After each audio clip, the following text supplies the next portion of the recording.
Yeah! ఉంటది. So sir, 'Peddi' తర్వాత the most awaited movie 'the paradise'.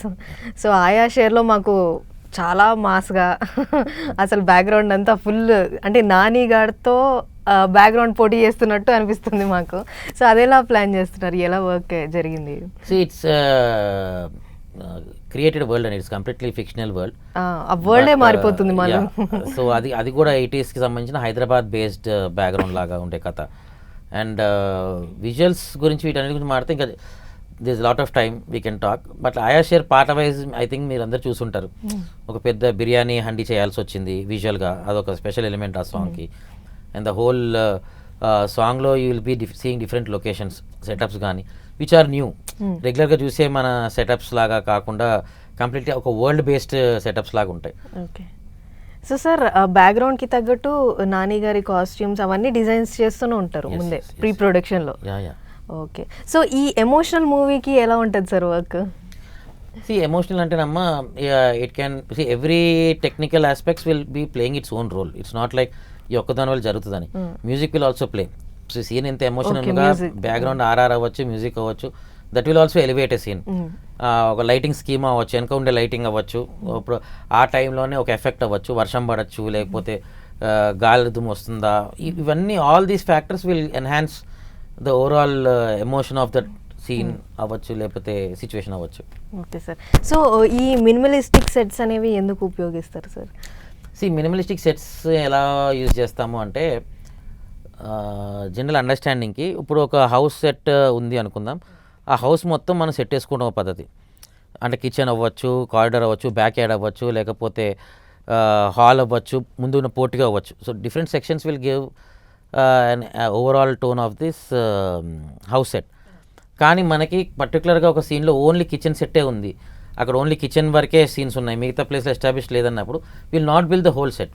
So then it comes the minimal sets, అంటే establishments కోసం వాడేవి. Large స్కేల్లో చూస్తే ఫర్ ఎగ్జాంపుల్ ఒక షాట్ లండన్లో జరుగుతుంది, ఇంకో షాట్ ఇంకో కంట్రీలో జరుగుతుంది.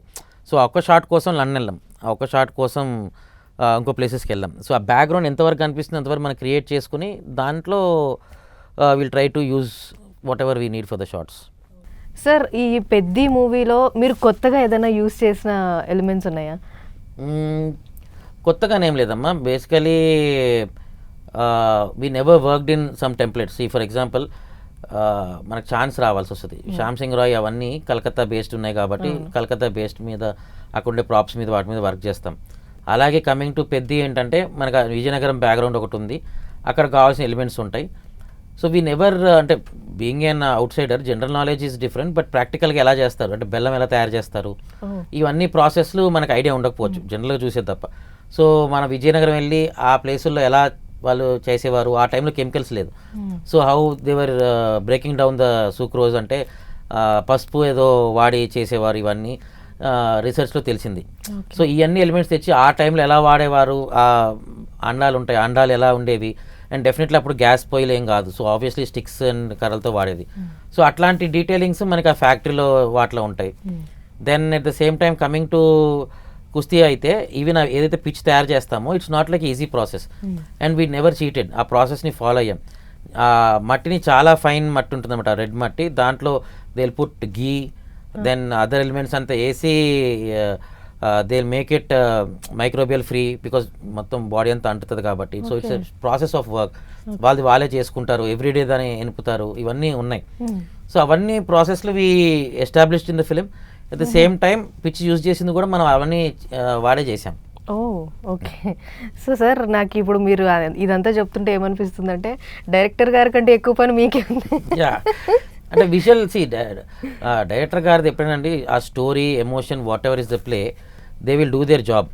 దాన్ని మనం సపోర్ట్ చేయగలిగే ఏమైనా చేయాలి అంటే అథెంటిసిటీ ఎంత తీసుకురాగలుగుతాం అనేది. ఆడియన్స్కి ఎంత కనిపిస్తుంది దానే బిలీవ్ చేస్తారు. సో ఆ కనిపించేది ఎంతవరకు మనం అక్యురేట్గా ఇస్తున్నాం, లేకపోతే ఎంతవరకు ఆ ఫీల్ని మనం, అంటే ఫుల్ పొగొచ్చే ప్లేస్లో వీటిలో గోడలు అవన్నీ కూడా మసిపట్టి ఉంటాయి. సో అట్లాంటి డీటెయిల్స్ అవ్వచ్చు. ఇవన్నీ ఏంటంటే ప్రతిదీ ఏది వదిలే ఛాన్స్ తీసుకోం. ప్రొడక్షన్ డిజైన్లో ఆ ప్లేస్లో ఒక 10 ఏళ్ళ అయ్యి ఉంటుంది ఆ ప్లేస్ అంటే బూజు పట్టిందా, లేకపోతే ట్రెమెండస్ యూసేజ్ అయ్యి ఆ ప్లేస్లో యూజ్ చేసేసరికి ఏదైనా అరిగిపోయి ఉంటాయా, ఇట్లాంటి డీటెయిల్స్ సహా మీరు సెట్లో చూసే ప్రతి ఎలిమెంట్స్లో అవి ఇన్కార్పొరేట్ అయ్యి ఉంటాయి. ఓకే.